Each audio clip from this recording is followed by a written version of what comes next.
You collect a skull that kind of resembles the energy that you want, because they've been thinking about those things. Their whole life is about that. If you see like like let's say a hawk, you have to, let's say a cop should have like a hawk or something, because that hawk can see everything and it can swipe down and get what it needs, and so it's so efficient. It's such a great machine that energy can get into that cop. So that's what a cop should have. I should have a squirrel, so that's why I have a squirrel, because a lot of times I have got to forage for food, going to the trash and things like that.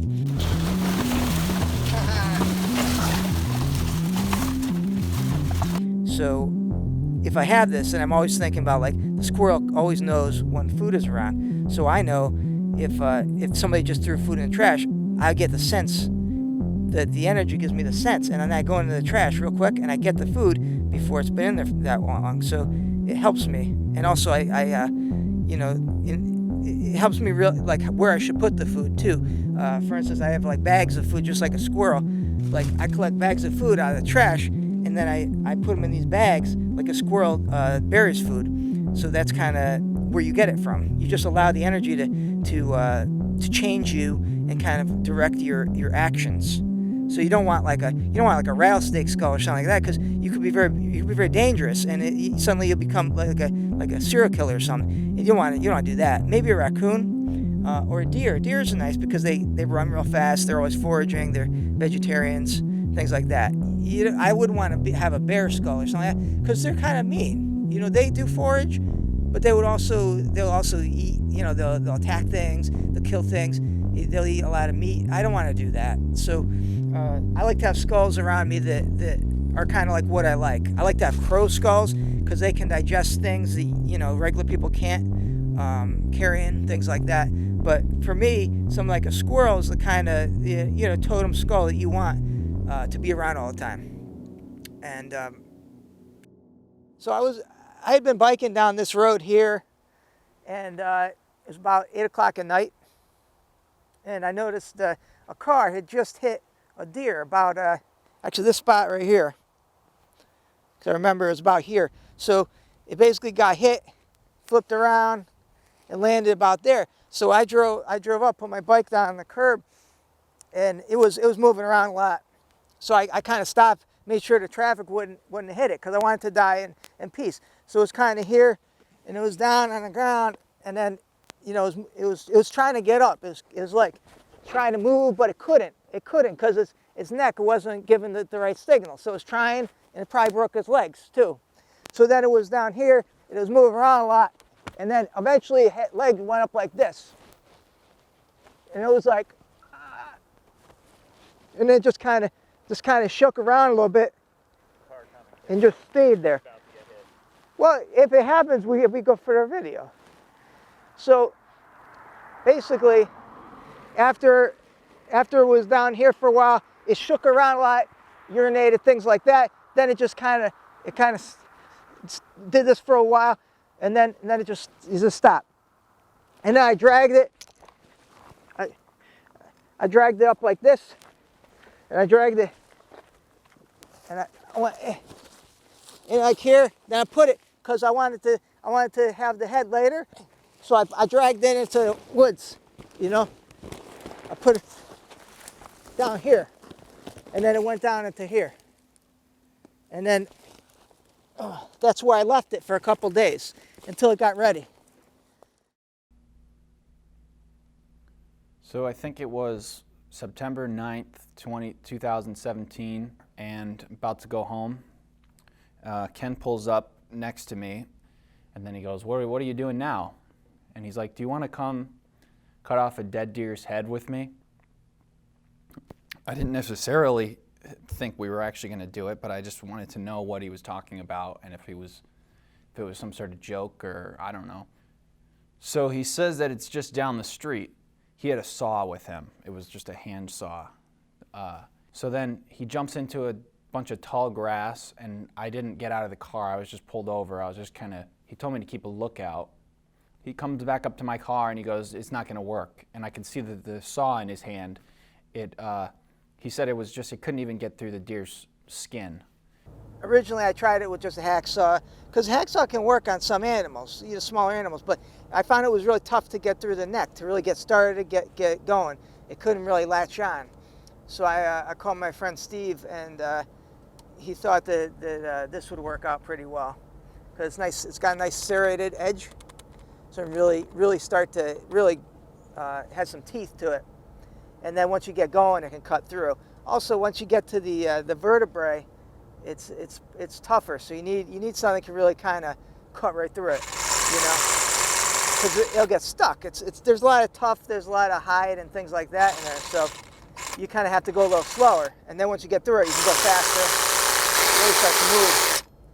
But it really has to kind of rip its way through, where the hacksaw, it was just too dull. It would have taken me all day.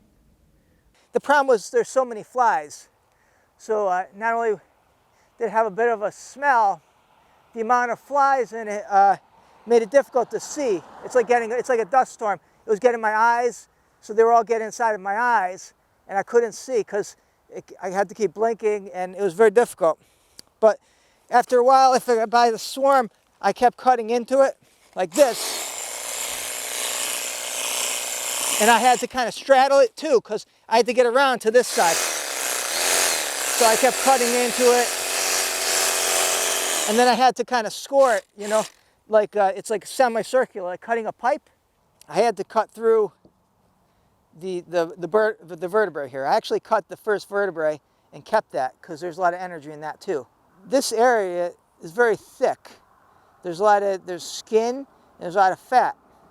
So to get that going was the hardest part. And then I had to start to cut all around there. Then I actually pulled a lot on the ears and kind of the face and the jaw to kind of help that go. And then I could get my saw in better and keep it going. And then it would pull up. And eventually, after repeated cutting, I was able to get through. And then once I got to the vertebrae and I could cut in there, then basically it went. Because this was just a trachea. And that's very soft cartilage tissue. It cut right through that, no problem. It's this part. It's this part. Because it's very muscular, especially on a deer. That's where a lot of their muscles are. It has to hold up their head. So cutting through this area, the neck muscle is very difficult. But once you get to the windpipe area, no, not a problem. So right here I have a video of, so this is him cutting the head off.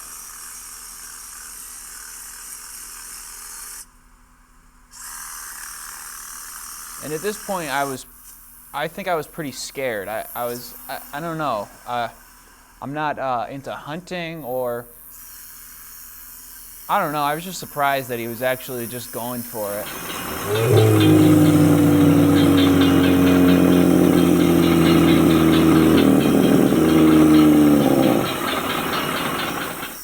And eventually, I was able to free it.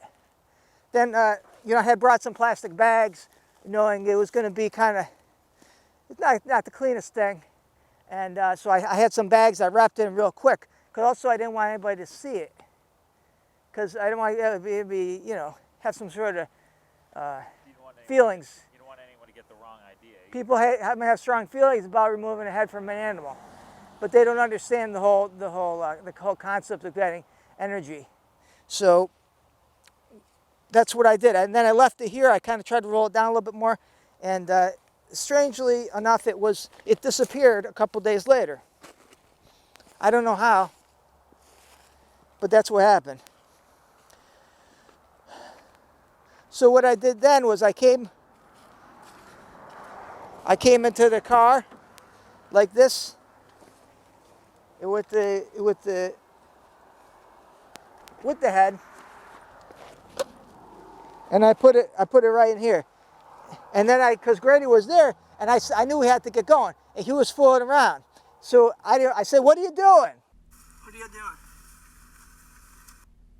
And What are you doing?" I stopped recording because he clearly didn't. He says, "What are y'all doing?" Because he had to go. He was supposed to go real fast. Like the car was supposed to be going before I was even in it. Like we just robbed something. So I said, "What are you doing? You're not doing your job. You're supposed to go. What are you doing?" So then finally he went. He waited for a long time, and that's how you get caught. if you were going to do something, you got to be quick. You can't like fool around. That's why people get caught. So he gets in the car and it just smells so much worse than I thought it would. I'm like really grossed out by this, and he's giving me a pep talk. You're not going to live forever, and you have to take every day and say, this is like gonna be my last day. So this smell, I want you to breathe that in. And remember, this is the smell of death. This is what it's like, and you're going to be there someday. Okay? No, you got to go that way. Once I got in the building, I kind of realized that it smelled more than I thought it was going to smell. So I realized I couldn't store it anywhere within the building. So I walked through here. And I came out this door with the deer head. And then I realized probably the best place for me to go would be up here.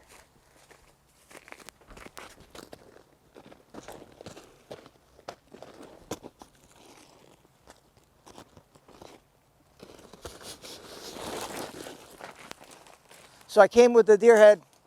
I don't want to get in here.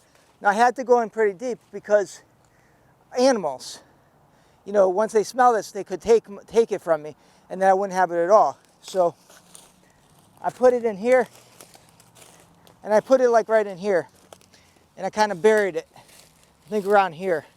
So I put it under the ground. I put a lot of leaves and that type of stuff on it. So that way the animals, they wouldn't be able to smell it or see it. So I figured I'd bury this for like a year in my cemetery with the other things I bury. And do you have other animals over here too? Yeah, I got some. I mean, it's a cemetery, so see, I got some rocks there. That means there's something buried there. I also got a stick there. So what I did was, in fact, I put something recently in there, in the burial that I had the head in. So just good areas that I kind of reuse for burying. Right in here, I got something in here as well. That's a rabbit. There's also a crow right in there. Still in there? That's a cat. Yeah. That was your cat. That is my cat, yeah. Do you see there's some droppings all around here? See the droppings? Yeah. That's a sign of an animal. We got a rabbit. Yeah, I'd say rabbit. There are quite a few rabbits around here. In fact, there's one buried here, so I'm not surprised that the rabbits want to live in this area because they could sense the vibrational energy of the rabbit, which is right below where the rabbit droppings are. So I think you find that a lot. A lot of animals, they will bury things, and then they'll kind of go back to burial areas. Monkeys do that. Even elephants do that. They have like burial grounds where they all die, and then they go there often, and they kind of out of a sign of respect. So I'm not surprised that a rabbit would show a sign of respect to a dead rabbit. About, I'd say 10 months later, I dug it up and I took it out, but it wasn't the head anymore. It was just a skull. Well, it was like a skull that's got a lot of black stuff on it and like mold. The eyes were gone. They were gone. There's just sockets, but then there's like black stuff in them. So we cleaned it out. We washed it. Got all the stuff off I could out here, especially with dirt. Then I brought it in there. I washed it with water a little bit, and then it still had a little bit of a smell. It took a little while for that to go away, but once that did, it was just a perfect skull and vertebrae. Overall, I'm pretty happy with the result. I keep this. I have an area in my room, like kind of like a shelf above my bed where I keep all the bones and the skulls. And I find, especially at night, that helps me kind of get to have interesting dreams. Kind of takes me to an alternate world, and I get a lot of ideas from that, and I'm able to converse with a lot of different people, see a lot of more interesting things in dreams, and also control my dreams, and kind of, I think, in a way, manipulate, at least my own reality, and get some energy and vibrational, creative force from it. So I do find that this when I put this deer skull near my bed, I got a lot of like resonance with my own endogenous DMT, and I found some very strong dreams. I also found if I woke up, then went back to sleep, I could stay awake and I go into this weird kind of space. And that resonance is, I think, due to this particular skull, which I didn't have before. You know, kind of like burning bush type things, wiggling pyramids, alternate worlds. I seem to go to one alternate world constantly, where I'm kind of mapping it out. And I see different people in it that I converse with, and I go back. So I don't think I'd have that connection to that alternate world if it wasn't for this particular skull. So that was my journey. And without this, if I didn't take that, you know, I would just be a normal person. I'd be breathing, but my life would be meaningless. So this represents a lot to me about the need to, you have to strive to undertake a journey, an adventure. If you see an opportunity, you have to take it, because your life is short, and eventually we're all going to end up like this. So if you have the chance to find a head or a skull and you see it, then you should take it.